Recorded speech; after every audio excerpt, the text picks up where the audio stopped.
اللہ اکبر۔ بسم اللہ الرحمن الرحیم۔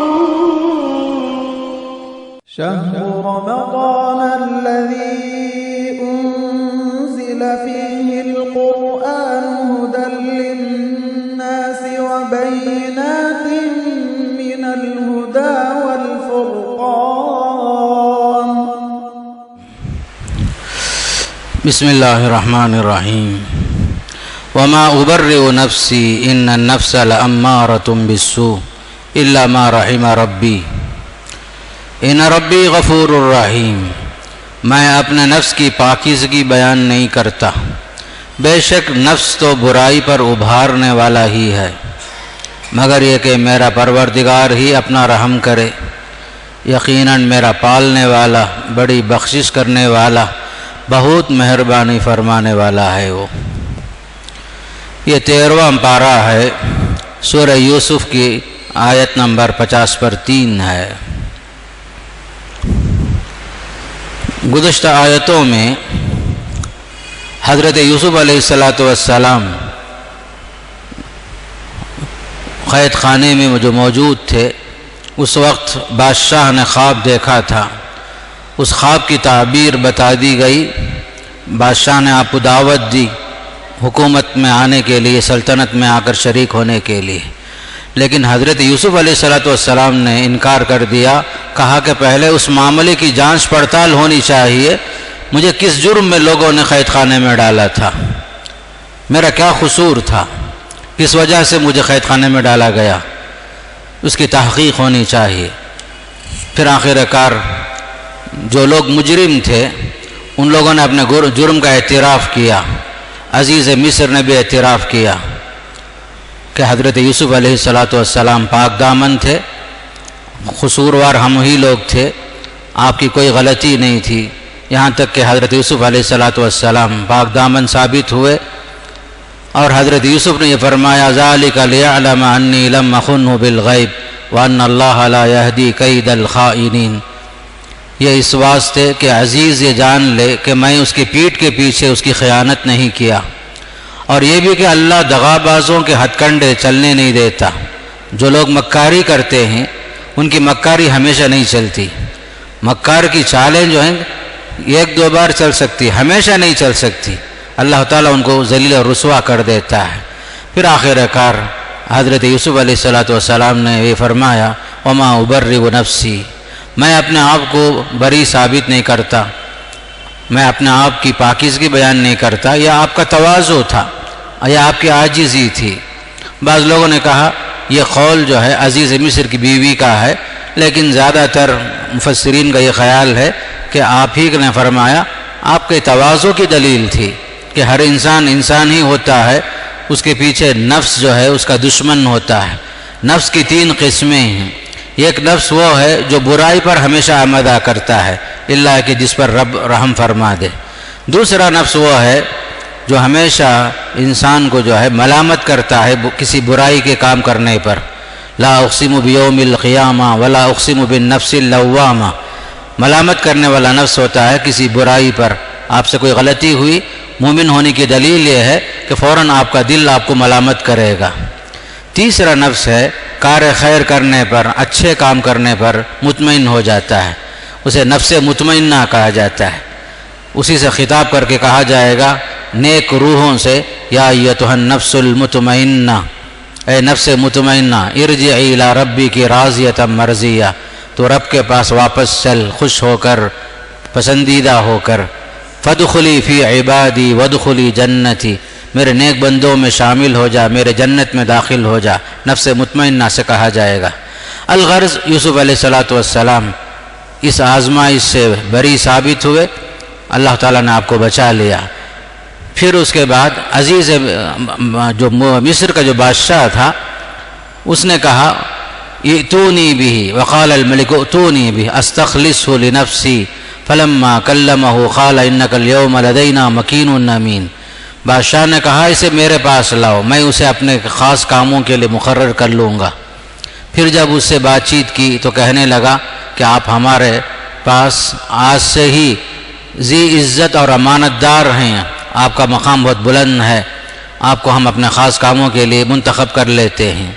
تو حضرت یوسف علیہ السلام نے فوراً کہا اجعلنی علی خزائن الارض، آپ مجھے ملک کے خزانوں پر ذمہ دار بنا لیجئے، میں یقیناً جو ہے حفاظت بھی کروں گا، خزانوں کی حفاظت کروں گا، اور ملک کی حفاظت کے لیے میرے پاس کچھ تدبیریں بھی ہیں، میرے پاس علم بھی ہے۔ الغرض اللہ تعالیٰ نے ملک مصر کے اہم عہدے پر، خزانوں پر، باقاعدہ حکومت کے اہم ذمہ داری پر حضرت یوسف علیہ السلام کو اللہ تعالیٰ نے پہنچا دیا۔ دیکھیے کہاں سے کہاں تک آدمی پہنچتا ہے، اپنے ایمانداری کی وجہ سے، امانت داری کی وجہ سے، صالحیت کی وجہ سے، صلاحیت کی وجہ سے۔ جس آدمی کے اندر صالحیت ہو، صلاحیت ہو، نیکوکار انسانوں میں شمار ہو، پاک دامن ہو، اللہ والا ہو، تقوی کی زندگی گزارتا ہو، اللہ تعالیٰ نے ایمان والوں کے اجر کو ضائع نہیں کرتا، اونچے سے اونچے مقام پر پہنچا دیا اللہ تعالیٰ نے یوسف علیہ السلام کو۔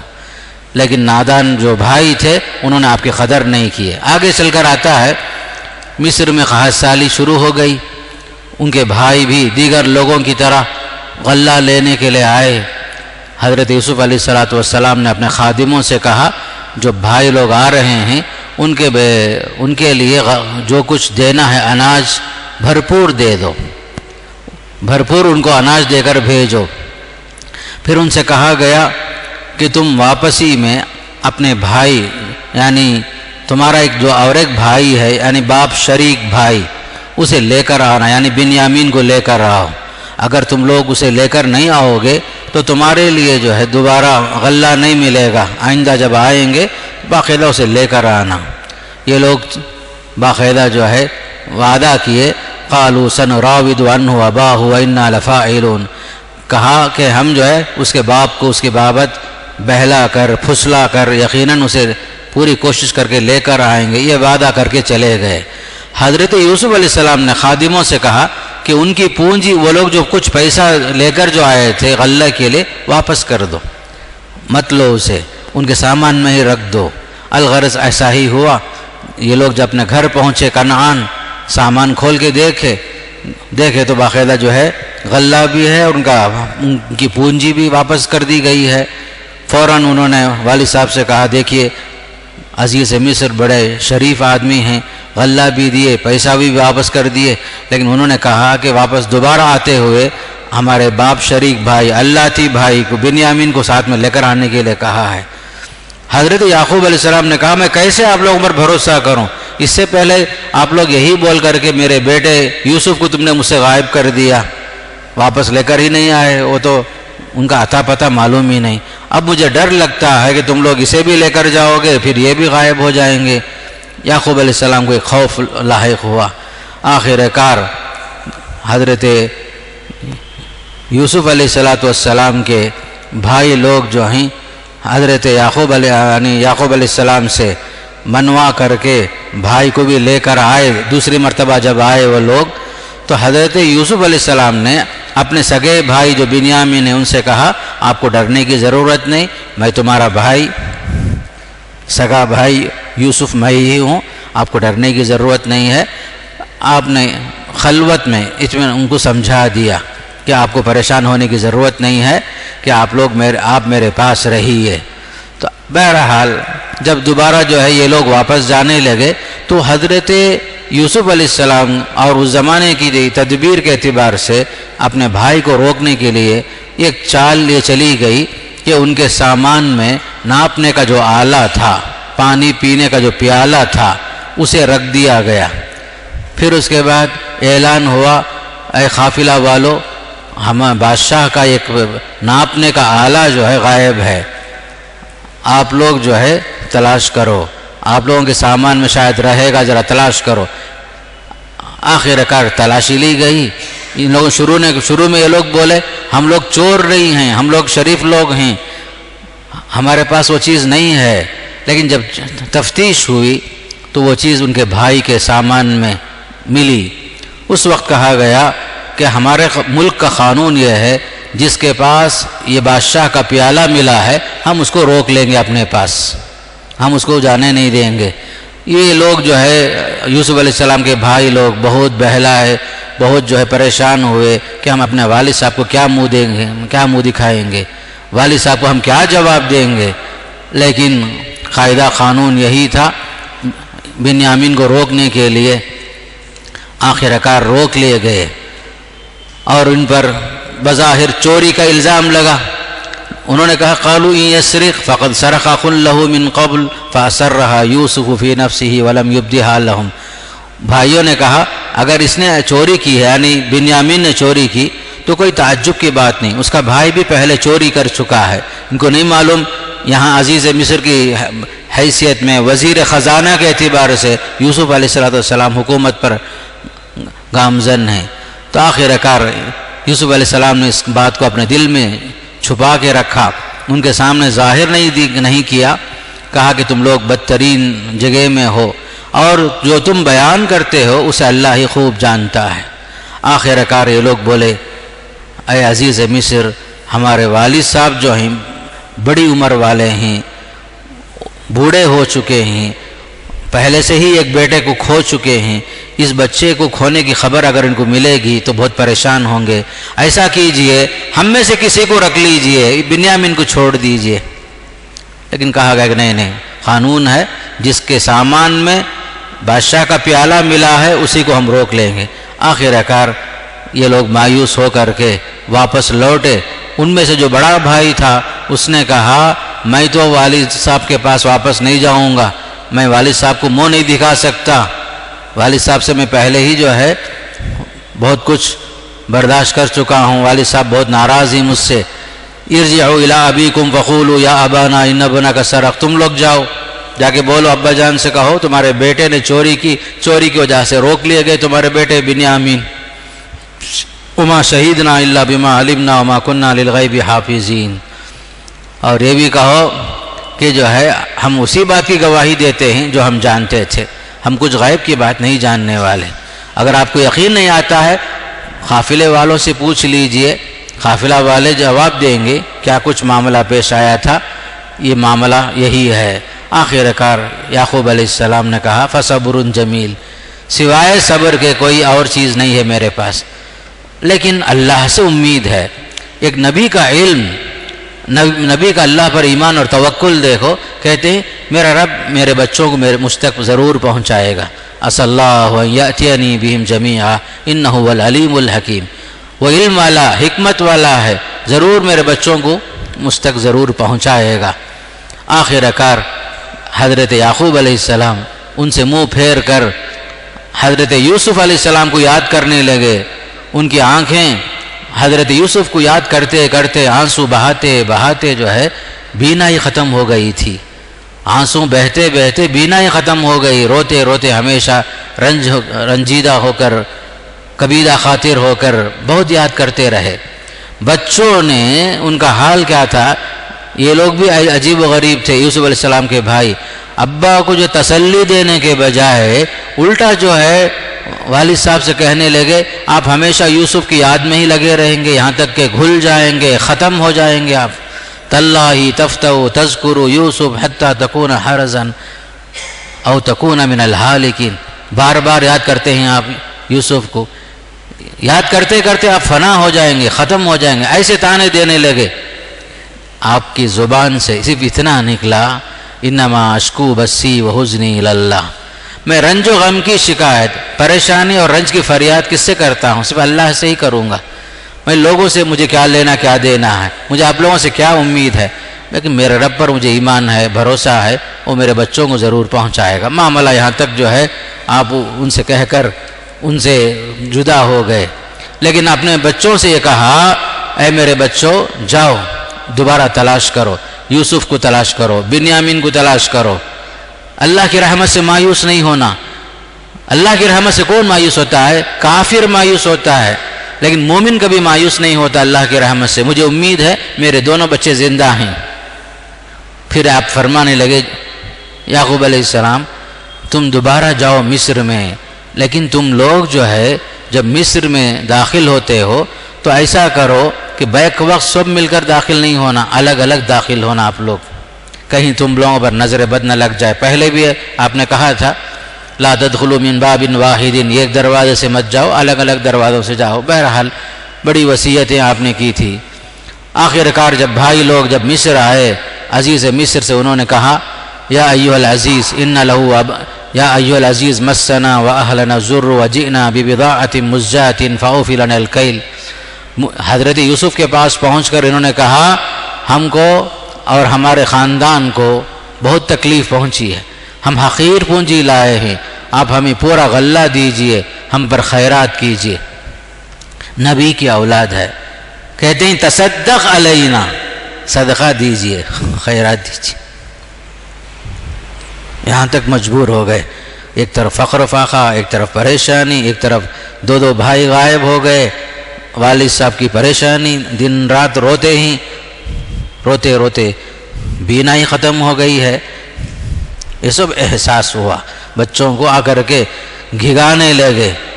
پھر حضرت یوسف علیہ السلام چونکہ وہی تھے عزیز فی الوقت، کہنے لگے آپ کو کیا معلوم ہے تم نے یوسف اور ان کے بھائیوں کے ساتھ نادانی کے وقت میں تم نے کیا کیا تھا؟ معلوم کیا؟ قالوا انت قالوا انک لانت یوسف. تعجب ہوا ان لوگوں کو، آپ ہی یوسف ہیں کیا؟ قال انا یوسف وہذا اخی.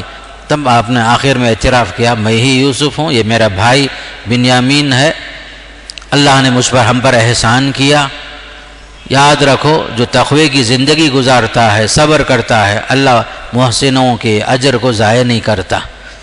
پھر بہرحال انہوں نے کہا اللہ کی قسم اللہ نے تجھے ہم پر برتری دی ہے اور یہ بالکل سچ ہے کہ ہم خطا کار تھے.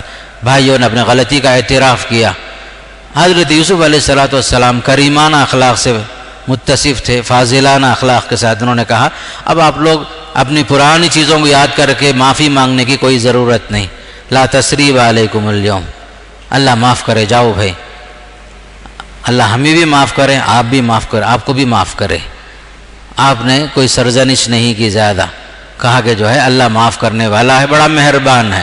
اتنا کہا میرے یہ قمیص کو لے جاؤ، میرے والد کے منہ پر ڈال دو، وہ دیکھنے لگیں گے، ان کی بصارت واپس لوٹ جائے گی، بینائی واپس لوٹ جائے گی. یہ ایک کرامت تھی، یہ ایک معجزہ تھا. کہا یہ میرے قمیص کو لے جاؤ، والد صاحب کے چہرے پہ ڈال دو، وہ جو ہے صاحب بصیرت ہو جائیں گے، صاحب بصارت ہو جائیں گے، بینائی واپس لوٹ جائے گی ان کی. ایسا ہی ہوا. جب قافلہ یہاں سے نکلا مصر سے، حضرت یعقوب علیہ السلام کنعان میں بیٹھے ہیں. وہیں سے انہوں نے کہا انی لا اجد ریح یوسف. کنعان کہاں ہے؟ مصر کہاں ہے؟ ادھر سے قافلہ نکلا، ادھر یعقوب علیہ السلام بولے دیکھو بھائی مجھے تو یوسف کی خوشبو آ رہی ہے. انی لا اجد ریح یوسف لولا ان تفندون. تم لوگ مجھے جو ہے یہ نہ سمجھو کہ میں سٹیا گیا ہوں، میرا دماغ خراب ہو گیا ہے، ایسا نہ سمجھو آپ لوگ. بچے جو تھے موجود انہوں نے کہا تاللہ انک لفی ضلالک القدیم، یقیناً آپ جو ہے اپنے اسی پرانے خبط میں مبتلا ہیں. وہاں بھی تانا دینے لگے اولاد. آخر کار خوشخبری سنانے والے پہنچ گئے، آپ کے چہرے پر قمیص ڈال دیے، یہاں تک کہ آپ کی بصارت واپس لوٹ گئی، بینائی واپس آ گئی. تب اس وقت یعقوب علیہ السلام نے کہا کہ آپ کو میں پہلے ہی نہیں بتایا تھا کہ میں جانتا ہوں وہ باتیں اللہ سے تم لوگ نہیں جانتے ہو. اس وقت جو ہے بچوں نے معافی مانگی، ابا جان ہمیں معاف کر دیجئے، ہم سے غلطی ہوئی، غلطی ہم سے ہو گئی، آپ معاف کر دیجئے. حضرت یعقوب نے کہا قال سوف استغفر لکم. سوفا کے معنی کچھ دیر بعد. مفسرین نے اس کا یہ جواب دیا کہ فوراً غلطی کو معاف کر کے اللہ سے معافی مانگنے کے بجائے آپ نے یہ کیوں کہا کہ کچھ دیر بعد میں معافی مانگوں گا؟ اس کا جواب یہ دیتے ہیں نماز تہجد کے وقت کا انتظار تھا، رات کے وقت میں اٹھوں گا، قبولیت کی خاص گھڑی کا انتظار تھا. آپ جو اللہ سے معافی مانگ کر بچوں کے لیے معافی کے لیے مناسب وقت کے انتظار میں تھے. الغرض حضرت یعقوب علیہ السلام کے گھر میں دوبارہ خوشی واپس لوٹی. پھر حضرت یوسف علیہ السلام کے پاس پورا خاندان، پورے بھائی سب پہنچے مصر کو. جب مصر پہنچے تو حضرت یوسف علیہ السلام نے اپنے ماں باپ کو اپنے پاس جگا دیے اور کہا اللہ کو یہی منظور ہے، آپ سب امن و امان کے ساتھ مصر میں آ جائیے۔ بڑا پرتپاک استقبال ہوا۔ مصر میں آنے کے بعد جب اپنے ماں باپ کو تخت پر بٹھا دیے اور سب ان کے سامنے سجدہ ریز ہو گئے، جب سجدہ ریز ہوئے تو حضرت یوسف نے کہا والد صاحب سے، ابا جان میں جو خواب دیکھا تھا نا بچپن میں، وہ خواب کی تعبیر اب یہاں پوری ہو رہی ہے۔ میں نے دیکھا تھا 11 ستارے، سورج، چاند سب سجدہ ریز ہیں، وہ خواب کی تعبیر آج پوری ہو رہی ہے۔ ایک اہم نقطہ یہ ہے، بعض مرتبہ ہم خواب دیکھتے ہیں فوراً جو ہے خواب کی تعبیر کے لیے بیٹھ جاتے ہیں، کیا ہے خاص بعض مرتبہ خواب کی تعبیر لگنے میں زمانہ بھی لگتا ہے۔ بچپن کا خواب جو ہے اس کی تعبیر کب ہو رہی ہے؟ جوانی کے بعد، حکومت پر آنے کے بعد حضرت یوسف علیہ السلام کے گھر میں خوشیاں لوٹتی ہے۔ تو خواب کی تعبیر فوراً نظر آ جانا کوئی ضروری نہیں، خواب تو نظر آئے، بعض خواب اللہ کی طرف سے ہوتے ہیں، خوشخبریاں ہوتی ہیں، بعض شیطان کی طرف سے بھی ہوتی ہیں۔ جو خواب اللہ کی طرف سے ہوتے ہیں وہ خواب کی تعبیر میں تھوڑا وقت بھی لگتا ہے، صبر کی ضرورت پڑتی ہے۔ الغرض آخر کار یوسف علیہ السلام کی زندگی میں اللہ تعالیٰ نے خوشیاں بھی دکھائی، پریشانیاں بھی دکھائی، عجیب آزمائشوں سے بھی گزرے، عورت کی مکاریاں بھی سامنے آئی۔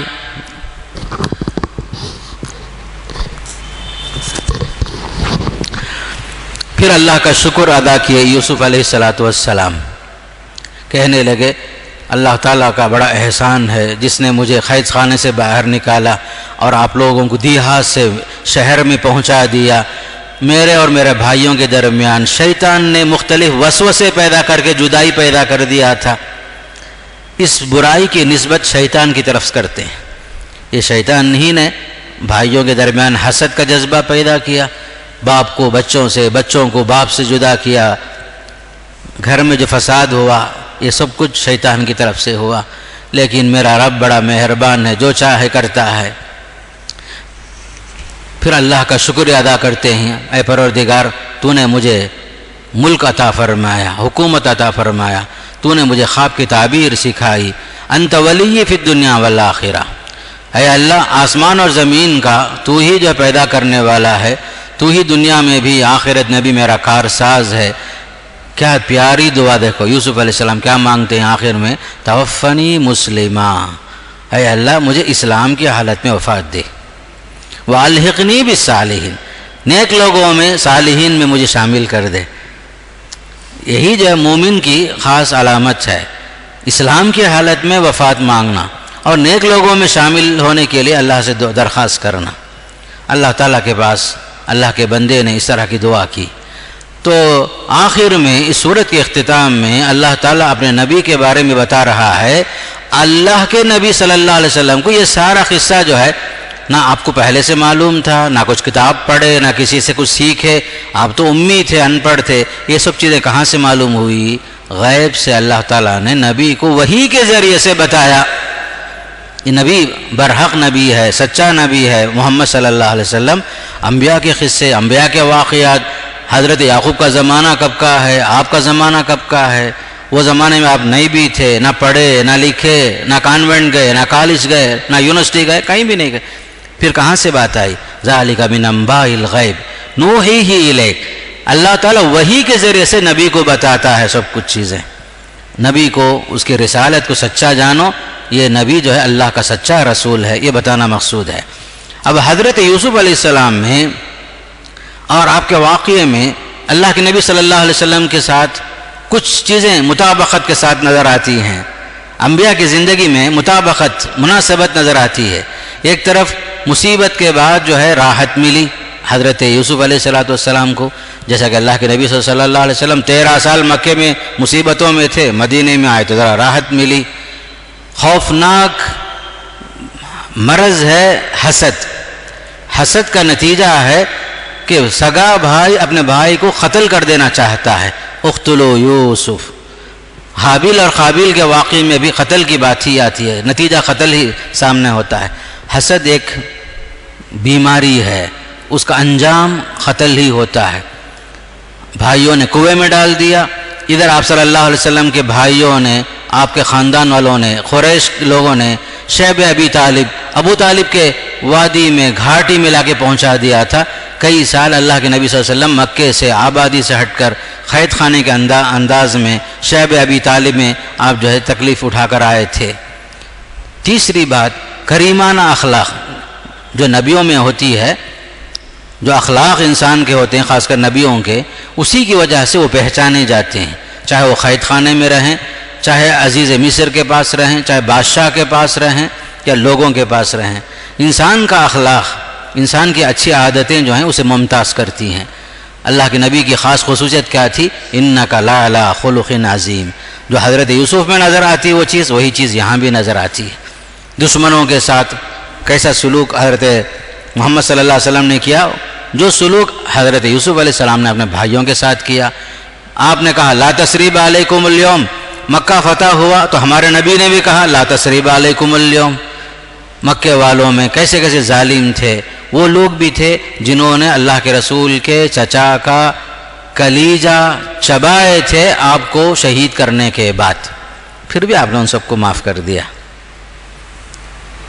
پھر ایک چیز خاص طور پر ایک سبق یہاں یہ بھی ہے کہ مرد و زن، مرد اور عورت جو ہے دونوں کے حدود الگ الگ ہیں۔ کبھی بھی جو ہے خلوت صحیح نہیں ہے اجنبی مرد اور عورت کا، کہیں بھی ہو شیطان وہاں تیسرا بن جاتا ہے۔ حدیث میں آتا ہے کوئی مرد اور عورت ہرگز تنہائی میں نہ ملیں، تیسرا وہاں شیطان ہوتا ہے۔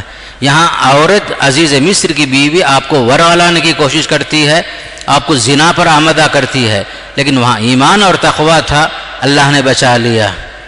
اسی لیے اجنبی عورتوں کے ساتھ مصافحہ تک جائز نہیں ہے ہماری شریعت کے اندر۔ پھر ایمان کی برکت ایسی ہے کہ بڑی سے بڑی مصیبتیں انسان کے لیے آسان ہو جاتی ہیں۔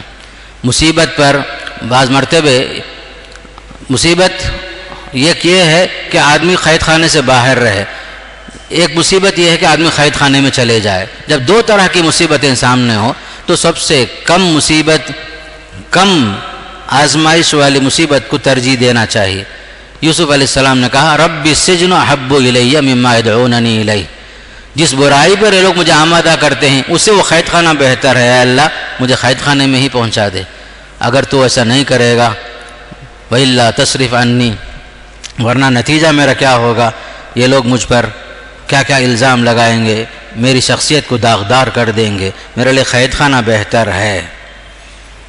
آخر کار ایک داعی جو ہوتا ہے، نبی جو ہے داعی ہوتے ہیں، دعوت کا کام کرتے ہیں، جہاں بھی رہتے ہیں وہ قید خانے میں بھی رہے دعوت کا کام ہی کرتے ہیں۔ یا یوسف علیہ السلام قید خانے میں گئے، وہاں بھی آپ نے دو قیدیوں کو توحید کی بات ہی سمجھائے۔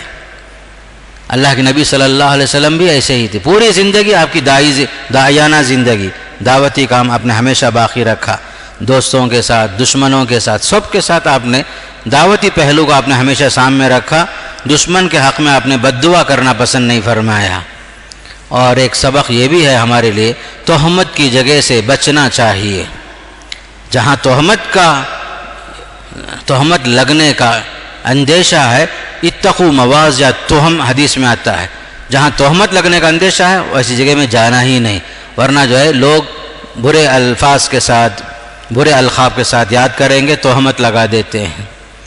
آخر کار حق پر رہنے والے لوگ جب تک حق پر باقی رہتے ہیں اللہ کی نصرت ان کے ساتھ ہوتی ہے۔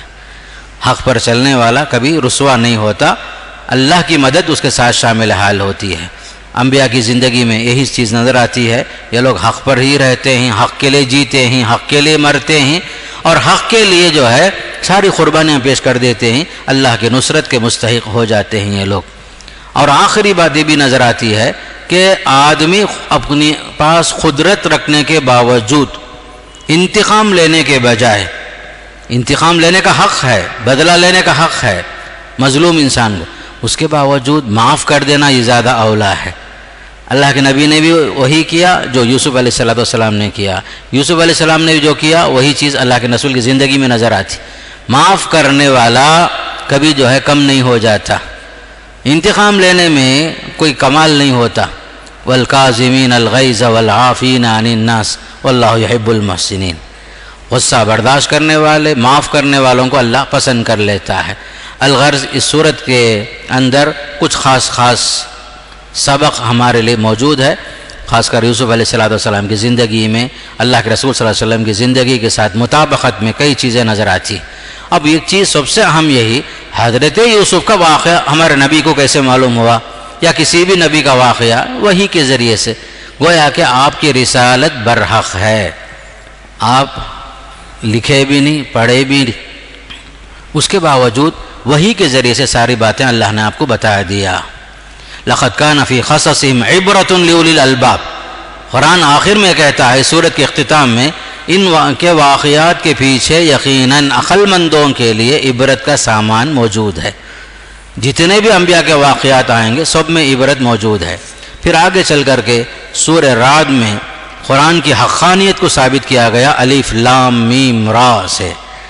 یہ قرآن برحق ہے، انہی حروف پر مشتمل ہے جن حروف سے یہ لوگ بات چیت کرتے ہیں. ایک چیلنج ہے، اگر تمہارے اندر استطاعت ہے ایسا قرآن پیش کرو. بار بار قرآن آخر تک دعوت دے رہا ہے.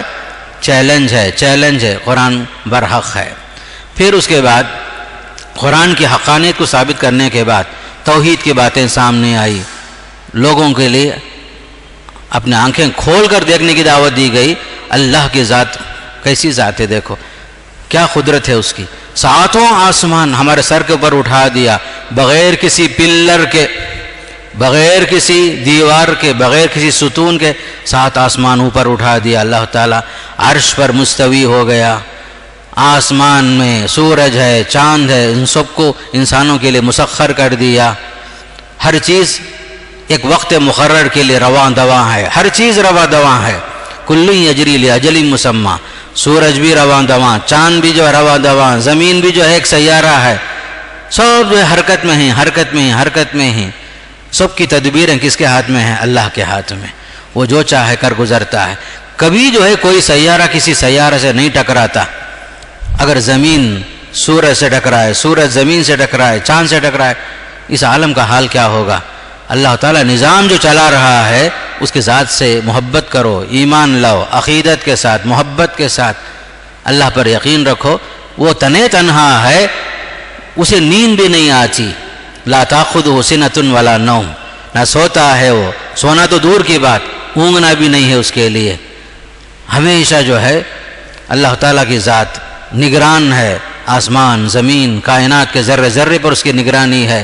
اللہ کی قدرت دیکھو، زمین میں کیسے کیسے پودے ہیں، پانی آپ ایک ہی پانی دے رہے ہیں، زمین ایک ہی ہے. کہیں سے کوئی میٹھا پھل نکلا، کہیں کھٹا پھل نکلا، کہیں جو ہے مقدار میں معمولی، کہیں جو ہے بڑے بڑے، کہیں زمین کے نیچے کتنے جو ہے ترکاریاں آپ کے واسطے اللہ پیدا کر دیا. زمین ایک ہے، مٹی ایک ہے، پانی ایک ہے، لیکن اناج الگ الگ، شاخوں والی، بغیر شاخوں کے، بڑے بڑے پھل پھلاریاں، ترکاریاں، اناج، غلے، سب کون پیدا کیا؟ ہے کوئی اللہ کے علاوہ کوئی اور؟ وَنُفَضِّلُ بَعْضَهَا عَلَى بَعْضٍ فِي الْأُكُلِ. مٹھاس میں، ذائقے میں کس نے جو ہے فوقیت دیا؟ کوئی انگور میٹھا، کوئی انگور کھٹا ہے، کوئی دانا، کوئی بے دانا. کیسے کیسے اناج اللہ پیدا کیا. موسم کے اعتبار سے ہر پھل الگ الگ، سرما کے لیے الگ، گرما کے لیے الگ. اللہ کی قدرت کو تم دیکھو، اللہ کی قدرت کو دیکھو گے، اس کے نشانیوں کو دیکھو گے، اللہ سے محبت پیدا ہوگی. پھر کیوں جو تم اللہ کے ساتھ جو ہے دیگر کئی خداؤں کو شریک کرتے ہو؟ وہ تو تنہا ہے، ذات میں بھی، صفات میں بھی، تصرفات میں بھی تنہا ہے. وہ اس کا کوئی نہیں ہے، نہ بال بچے، متخذ صاحبۃ ولا ولدا، نہ اس کے بیوی ہے، نہ اس کے بچے ہیں، نہ خاندان ہے، کچھ بھی نہیں ہے. اللہ تعالیٰ وہ اکیلا ہے، نہ اس کا کوئی وزیر ہے، نہ کوئی اس کا سرپرست ہے، نہ کوئی مددگار ہے، کوئی بھی نہیں ہے. اللہ تعالیٰ تنہا ہے، زبردست ہے، عزیز ہے، غالب ہے، العلیم ہے، الخبیر ہے. اس پر ایمان لاؤ، یہ دعوت دی گئی. پھر جو ہے آخرت برحق ہے بتانے کے لیے کہا وَإِن تَعْجَبْ فَعَجَبٌ قَوْلُهُمْ أَإِذَا مِتْنَا وَكُنَّا تُرَابًا. یہ لوگ کیسے لوگ ہیں، کیسی باتوں میں یہ لوگ تعجب کر رہے ہیں. یہ لوگ، اگر آپ کو تعجب ہی کرنا ہے ان کی اس بات پر تعجب کیجئے. وہ لوگ کہتے ہیں کہ جب ہم مر جائیں گے، مٹی ہو جائیں گے، کیا اللہ دوبارہ اٹھائے گا ہم لوگوں کو؟ انسان اپنے عقل سے سوچتا ہے، جبکہ اللہ کے لیے کوئی چیز ناممکن ہی نہیں ہے. ناممکن کو ممکن بنانا ہی اللہ کی قدرت ہے. انسان مر جائے، ہڈی ہو جائے، گل جائے، سڑ جائے، کوئی مشکل نہیں. کن فیکون سے سب کچھ کر دیتا اللہ تعالیٰ. جب تم کچھ بھی نہیں تھے اللہ نے آپ کو وجود بخشا. کیا دوبارہ پیدا کرنا اللہ کے لیے مشکل ہے تم جیسے مخلوق کو؟ پہلی بار پیدا کرنا زیادہ مشکل ہے دوبارہ پیدا کرنے سے. کیوں یہ مکے والوں کو سمجھ میں نہیں آتا؟ بار بار پوچھتے ہیں جب ہم مر جائیں گے مٹی ہو جائیں گے تو کیا اللہ ہم کو دوبارہ اٹھائے گا حساب و کتاب لے گا؟ اللہ کے لیے کچھ بھی مشکل نہیں میرے دوستو. پھر اللہ تعالیٰ نے یہ بھی اپنے قدرت کا اظہار اس طرح فرمایا اللہ یعلم ما تحمل کل انثی وما تغیض الارحام وما تزداد وکل شیء عنده بمقدار. اللہ کو علم ہے کہ ہر مادے میں کیا ہے، اس کے پیٹ میں کیا رحم ہے، رحم کی تھیلی میں کیا ہے، نر ہے، مادہ ہے، میل ہے، فیمل ہے، کامل ہے، ناقص ہے، سب کا علم اللہ کو ہے. غیب اور حاضر کا علم اللہ کو ہے. پھر یہ بھی بات بتا دیا دیکھو قوموں کی اندر جب تک سوچنے سمجھنے خود سے جو ہے آگے بڑھنے کی صلاحیت پیدا نہیں ہوتی اور اپنے اندر احساس جب ان کے اندر خود سے نہیں ہو، اللہ تعالیٰ کسی قوم کی حالت کو اللہ نہیں بدلتا جب تک کہ نہ ہو خود اس کے اندر وہ احساس. ان اللہ لا یغیر ما بقوم حتی یغیروا ما بانفسہم. خود اندر ہر انسان یہ سوچے کہ میں کیوں پیدا ہوا، میرا مقصد وجود کیا ہے، اللہ ہم سے کیا چاہتا ہے، اللہ تعالیٰ کیوں بنایا ہم سب کو. کسی قوم کی حالت کو اللہ اس وقت تک نہیں بدلتا جب تک کہ خود ان کے اندر یہ احساس نہ ہو جائے. وَإِذَا أَرَادَ اللَّهُ بِقَوْمٍ سُوءًا فَلَا مَرَدَّ لَهُ. جب کسی قوم کی سرکشی کی وجہ سے اللہ جب اس کے حالت کو بدلنا چاہے تو کوئی اللہ کو روکنے والا نہیں، کوئی ٹالنے والا نہیں ہے. تو بہرحال اللہ کی بڑی بڑی نشانیاں بھی یہاں بتائی گئی. دیکھو یہ بجلی کی چمک ہے، آسمان میں آپ دیکھتے ہیں بجلی کی چمک آ رہی ہے. یریکم البرق خوفا وطمعا وینشئ السحاب الثقال. بڑے بڑے بادل دیکھو کیسا کیسا پانی لے کر بوجھل بادل لے کر کے ہوائیں یہاں سے وہاں پہنچاتی ہیں. اللہ کا حکم ہوا مدراس میں پانی برساؤ، مدراس میں بارش. اللہ کا حکم نہیں آیا یہاں بارش نہیں ہو سکتی. جہاں حکم اللہ کا ہے وہاں ہوا جو ہے لا کر پہنچا دیتی ہے. یہ اللہ کا حکم ہے، اللہ کے حکم کے تابع ہے. بادل بھی تابع، ہوائیں تابع، حکومت اللہ کی چلتی ہے.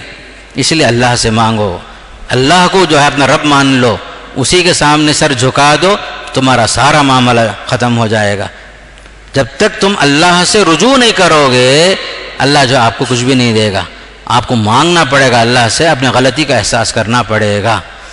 الغرض اس صورت کے اندر اللہ تعالیٰ نے اہل ایمان کے لیے بڑی بصیرت افروز نشانیاں بیان فرمایا.